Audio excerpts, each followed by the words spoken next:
టక్కన స్పీడ్గా పారిపోయింది ఈ అమ్మాయి. స్పీడ్గా వెళ్ళిపోయినప్పుడు ఆ అమ్మాయి తన ఫ్రెండ్స్ను కార్లో ఎక్కించుకొని చాలా స్పీడ్గా 100కి పైగా స్పీడ్లో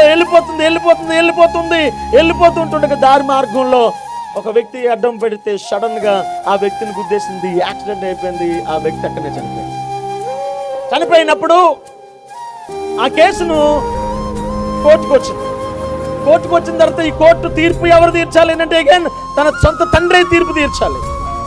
అయితే ఆ తండ్రి తీర్పు తీర్చాడట. ఏమన్నానంటే ఆ చనిపోయిన వ్యక్తికి 25 లక్షలు